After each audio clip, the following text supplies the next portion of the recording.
अभी तो इन्होंने बांसुरी बजा करके हमको बजा बोल गया, और जब हम आ गए तो हमारा स्वागत भी किया। मगर जब से आई है तब से प्रवचन पे प्रवचन दे रहे हैं।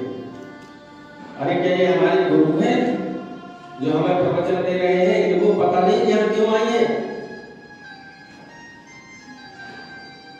अब आपके घर में आपने किसी अतिथि को बुलाया, वह अतिथि आपके घर में आया, और जब वो आपके घर में आया तो आपने पानी का गिलास थमाते हुए कहा, प्रभु आप यहाँ क्यों पधारे? तो उसको कैसा लगेगा? तो ठाकुर जी भी गोपियों से ऐसे ही पूछ रहे हैं, तो गोपियां कहती है देखो पहले तो बुलाते हैं, वह पूछते हैं कि दूता गमन कारण, कि आप क्यों आई हो, ये क्या है? अब देवी अगर बहनों इन्होंने पूछा है तो हमें बताना तो पड़ेगा, और नहीं बताएंगे, अगर इन्हें जवाब नहीं देंगे ना तो ये ऐसे ही बोलते रहेंगे। तो बोली, तब गोपियों ने बोला, मैं एवं विभोर हति गदित, मैं एवं विभोर हति भवान गदितुम असंसार संत्यज्य सर्व विषयान् तत्पादयो। दे दिया, आप हमारे गुरु हो या कोई संत महापुरुष हो जो आप हमें इस तरह का उपदेश कर रहे हो? अभी आपने हमको बुलाया, हम सब कुछ छोड़ करके संत्यज्य सर्व विषयान् तत्पादयो, सब कुछ त्याग करके आपके चरणों में आई।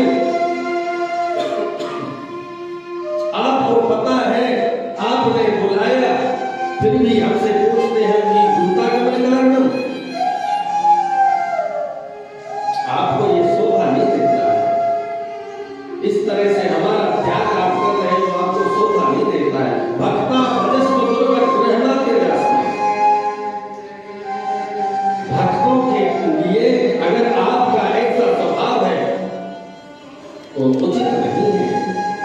हम आपकी भक्त हैं, आपको पाने के लिए, आपको प्राप्त करने के लिए, आपके उस रस का रसास्वादन करने के लिए न जाने कितने जन्मों से आपकी प्रतीक्षा कर रहे हैं। जब आज वह सौभाग्य हमें जागा है, तब आप पूछ रहे हैं दूता गमन कारण, ये कुछ नहीं है। ठीक है, आप कहते हैं जब से आई है चली जाओ चली जाओ, ठीक है हम चली जाओ, मगर जो आपने बांसुरी बजा करके हमारे मन को, हमारे चित्त को खींचा है, अपने पास रख लिया है, पहले उस मन को लौटाओ, उस मन को हमारे पास समय दो। अगर मन ही नहीं होगा तो कर्माम किम वा, घर जाकर के हम करेंगे क्या? क्योंकि मन तो आपके पास है ना, और जब मन ही नहीं रहेगा तो हम करेंगे क्या? गोपियां कहती हैं, अच्छा गोविंद एक बात बताओ, आपने कहा पतियों की सेवा करो, पति को परमेश्वर मानो, पति को परमेश्वर की तरह पूजो, ठीक है हम एक कथा सुनाती हैं, आप बताओ। एक पति और पत्नी नवदंपति का विवाह हुआ। विवाह होने के बाद पति को थोड़ा बाहर जाना पड़ा काम से, तो जब वह पति बाहर जा रहा था तो महाराज पत्नी ने हाथ जोड़कर के कहा, महाराज मैं तो आपके बिना एक क्षण भी नहीं रह सकती, आपकी पूजा किए बिना एक क्षण नहीं रह सकती, क्योंकि मेरे लिए तो आप ही सब कुछ हैं। तो पति ने क्या किया कि एक अपना चित्र पटल उस पत्नी को दे दिया और बोला, जब तक मैं ना आऊं तब तक इसी की पूजन करना, इसी को भोग लगाना। तो वह पत्नी वही काम करती, चित्र पटल को भी पूजा करती, उसको ही भोग लगाती, उसको ही परमेश्वर मां की पूजा करती। अब एक दिन गोविंद वह पत्नी अपने पति के चित्र पटल कर रही थी, उसी समय उसका पति आ गया। तो अब एक बात बताओ गोविंद कि उस पत्नी को क्या करना चाहिए? उसको उस चित्रपटल को भोग लगाना चाहिए या पति को जाकर के दरवाजा खोलना चाहिए? बोले इसमें पूछने वाली क्या बात है? अरे जब सच का पति आ गया तो फिर चित्र को क्या पूजना है? और जब पति दरवाजे में खड़ा है तो जाकर के पति को दरवाजा खोले और उसकी पूजा करे। चित्रपटल का क्या काम है? तो गोपियों ने हाथ जोड़ लिया, महाराज हम वही तो कर रहे हैं, वही तो करके आए। कहने का तात्पर्य क्या? बोले महाराज ये संसार के पति हैं, आपने क्या किया? पति की परमेश्वर की तरह पूजा करो। तो हमने अपने पतियों की परमेश्वर की तरह पूजा की। अब जब हमें साक्षात परमेश्वर ही प्राप्त हो गया है तो अब उन माटी के पुत्रों का क्या करें? अब उनकी पूजा क्यों करें जब समस्त संसार का पति आ गया है, वह हमें प्राप्त हो गया है, तब हम इन माटी के पुत्रों का क्या करें? महाराज जब गोपियों की ऐसी धारणा को ठाकुर जी ने देखा तो ठाकुर जी प्रसन्न हो गए।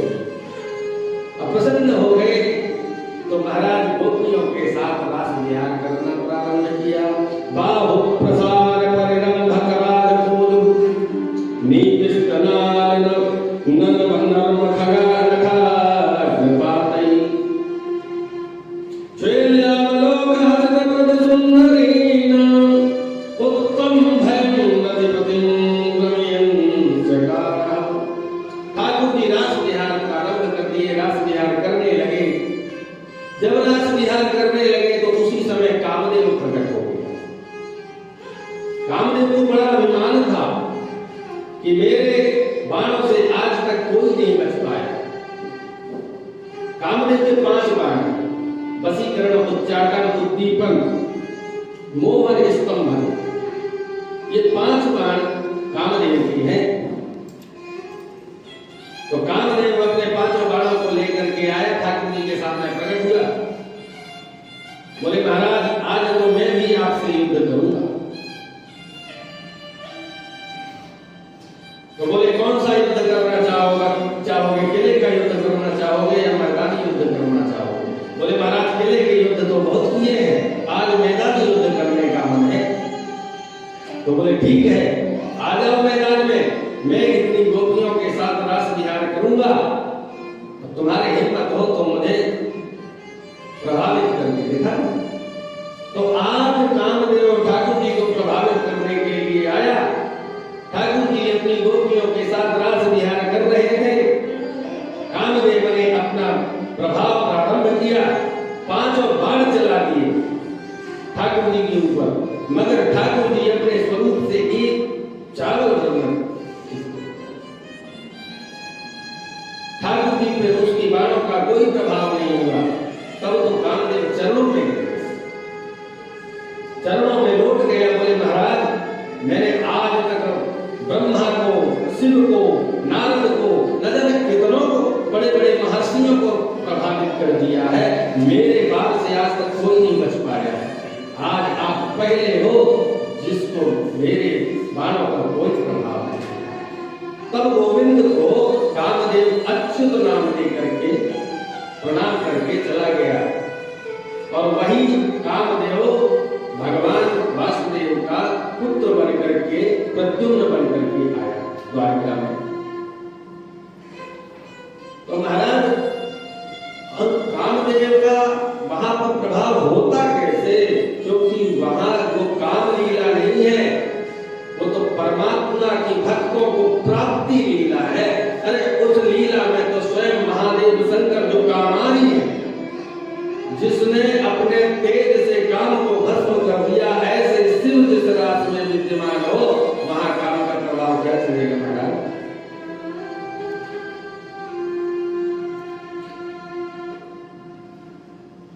तो वहां पर काम प्रभाव नहीं हो सकता है, वहां तो राम का प्रभाव है, काम का प्रभाव वहां नहीं आ सकता। गोपियों के साथ जब ठाकुर लीला कर रहे थे तो गोपियों को बड़ा मद हो गया कि वाह, ठाकुर जी हमसे कितना प्रेम करते हैं कि हमारे प्रेम के कारण ठाकुर जी हमारी सेवा कर रहे हैं। ठाकुर जी किसी गोपी को अपनी गोद में बैठाते, उसके चरणों को चाटते, किसी को प्रेम से पानी पिला रहे हैं, किसी से प्रेम से पूछ रहे हैं, किसी से बात कर रहे हैं, किसी का नाम पुकार करके उसकी प्रशंसा कर रहे हैं। कोई गोपी अच्छे से नृत्य कर रही है तो उसके नृत्य की प्रशंसा कर रहे हैं, कोई गोपी गा रही है तो उसके गान की प्रशंसा कर रहे हैं।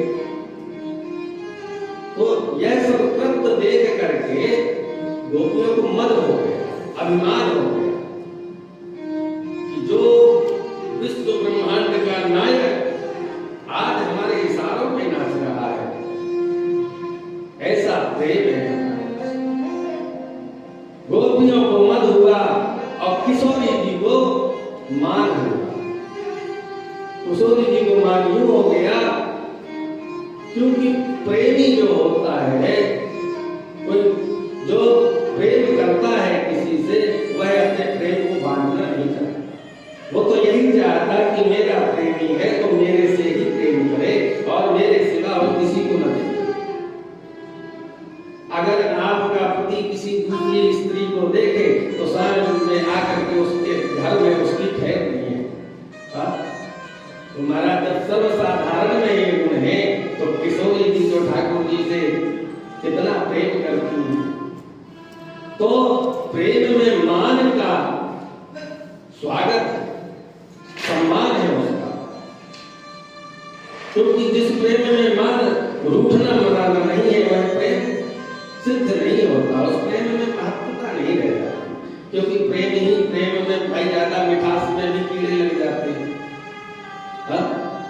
तो ज्यादा मिठास भी अच्छी नहीं, इसलिए थोड़ी थोड़ी तकरार भी होती रहनी चाहिए, मगर तकरार ही नहीं होनी चाहिए कि तकरार ही होती रहे तो भी प्रेम में आनंद नहीं आता। तो ठाकुर जी ने देखा कि गोपियों को तो मद आ गया है। जैसे ही गोपियों को मद आया तो ठाकुर जी ने श्री राधा जी को अपने साथ लेकर के वहां से अंतर ध्यान हो गए। जैसे ही वहां से अंतर ध्यान हुए, गोपियों को भान हुआ तो महाराज सभी गोपियां पागल सी हो गई।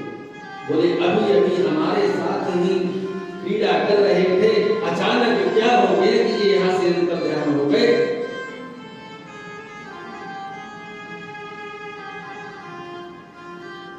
अंतरहित हो गए गोविंद जब, तो गोपियां तो रोने लगी, बिलखने लगी। हा श्याम सुंदर, हा श्याम सुंदर कहाँ चले गए। गोपियां रोने लगी, तड़पने लगी। महाराज लताओं से, वृक्षों से पूछने लगी, इधर उधर भटकने लगी कि पता नहीं कहां चले गए श्याम सुंदर, हमसे क्या ऐसा बन गया, क्या ऐसा बिगाड़ हो गया जिसकी वजह से श्याम सुंदर अंतर ध्यान हो गए। विरह में महाराज विरह वेदना में जलने लगी, और जब ऐसी विरह वेदना उठी तो उन्हें ये भी भान नहीं रहा, वो जड़ को चेतन कछु जानत नहीं जन। जब उसका विरह उत्पन्न होता है तो महाराज चैतन्य महाप्रभु जैसे महारसिक संत वृक्षों से लिपट लिपट के श्री राधा श्री राधा श्री राधा करते हैं। सभी गोपियां वृक्षों को देखती हैं तो वृक्षों से पूछने लगती हैं कि हे वृक्ष, आप भी बता दो कि मोहन कहाँ है। तुलसी कच्चित तुलसी कल्याणी गोविंद चरण प्रिय। आगे जाकर के गोपियों ने देखा एक तुलसी का पौधा लगा था, वो लहर रहा था, तो गोपियों ने तुलसी से ही पूछा, कच्चित तुलसी कल्याणी गोविंद चरण प्रिय। हे गोविंद के चरणों की प्रिय है, हे तुलसी महारानी, आप ही बता दो कि हमारे गोविंद कहाँ है। तो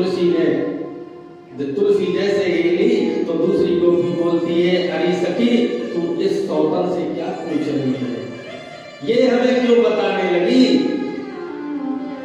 अरे ये हमको नहीं बताएगी, इससे पूछना ही बेकार है। तुलसी को भी काहे सुनना है? ये तो हमारी जन्म जन्म की सौतन है, 24 घंटे ठाकुर जी के ऊपर चढ़ी रहती है, अहंकार में मद में डूबी रहती है। ये हमको कहां पता बताने वाली है? बरगद के वृक्ष से पूछती है, पीतल के वृक्ष से पूछती है। अरे बंसी बजा के श्याम ने दीवाना बना दिया, बंसी बजा के श्याम ने दीवाना बना दिया।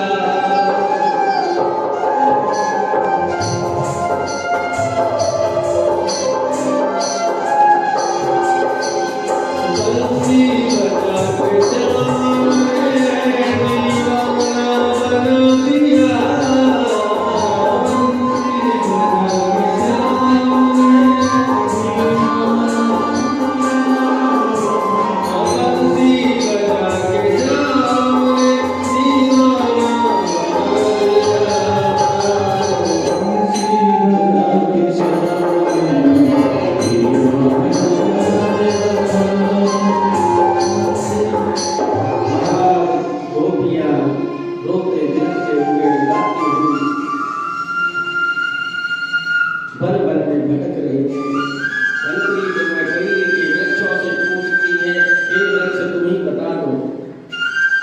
कोई जवाब नहीं मिलता तो उसको भी घड़ी खोटी सुना करके चल देती है।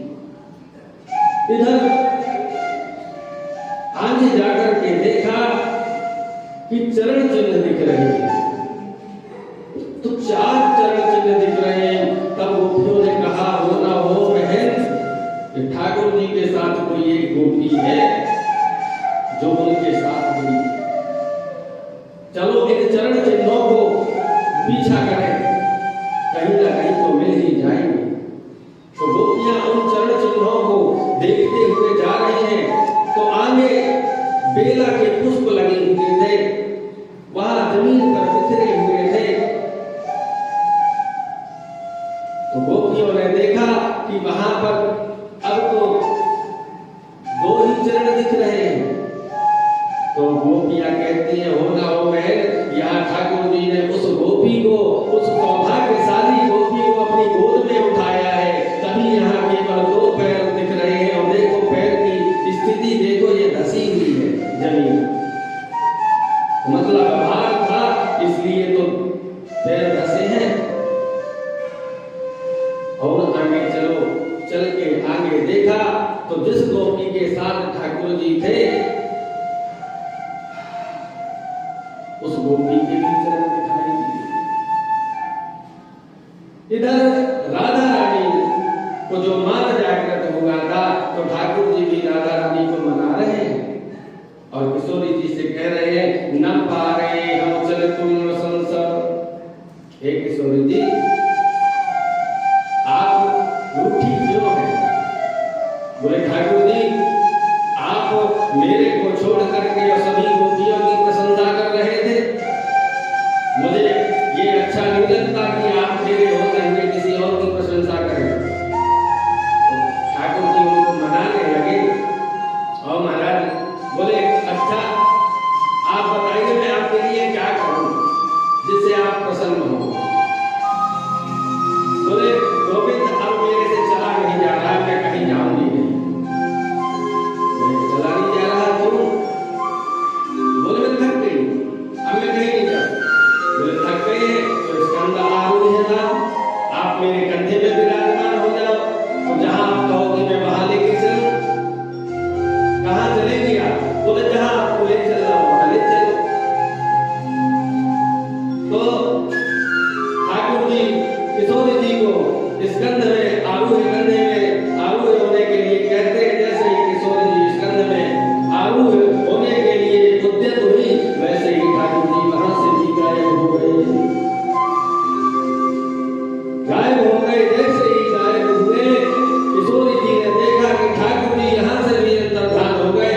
तब तो किशोरी जी को इतनी वेदना हुई कि वो वहीं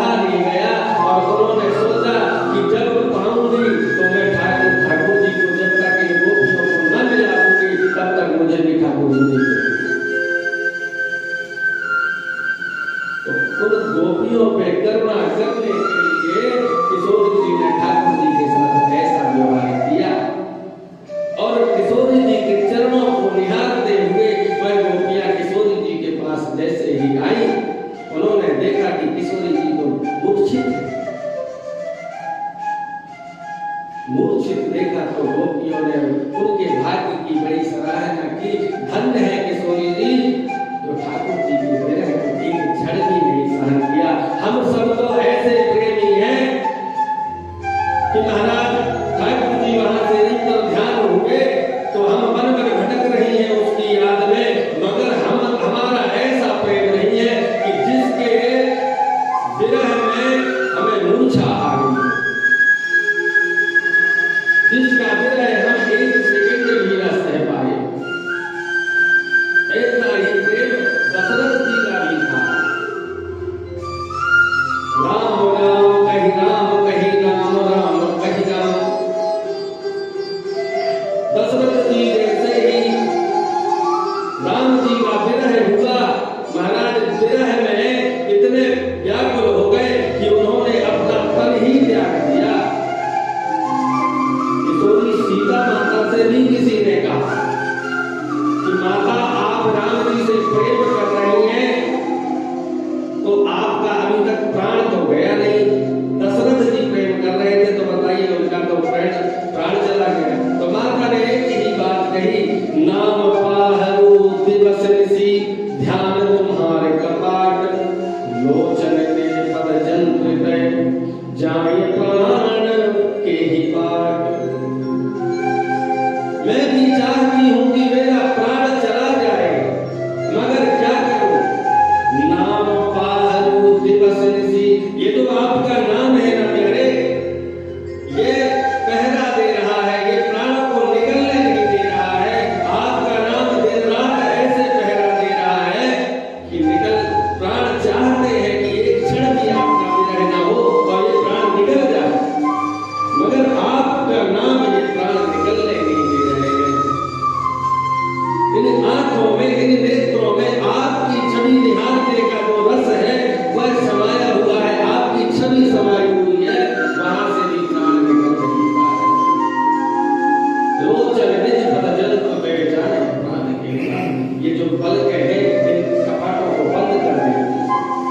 जब आपका ध्यान आता है तो आंखें अपने आप बंद हो जाती है। सभी गोपियों ने जल लाया और जल लाकर के किशोरी जी के मुख पे छिड़काव किया। किशोरी जी को होश आया तो रुदन करने लगी, रुदन कर रही थी। गोपियों ने उन्हें शांत कराया, बोले किशोरी जी अगर आप ही इस तरह से विरह में व्याकुल हो जाएंगी तो हम जैसे प्राणियों का क्या होगा? हे करुणामयी, हे किशोरी जी, हम पर आप कृपा करें। आप ही अगर इस तरह से विरह में हो जाएंगी तो हमें कौन रास्ता दिखाएगा? मां आप कृपा करें, क्योंकि बिना आपकी कृपा किए बिना उद्धार तो नहीं प्राप्त होगा। अगर आप जीवों में कृपा नहीं करेंगी ना तो हमें गोविंद प्राप्त नहीं हो सकता। अगर आपकी एक कृपा दृष्टि हो गई तो हमें वह गोविंद मिल जाएगा। एक पूर्ण कृपा की कर दो लाडली श्री राधे। हे किशोरी जी, हे स्वामी, एक कृपा की पूर्ण तो कर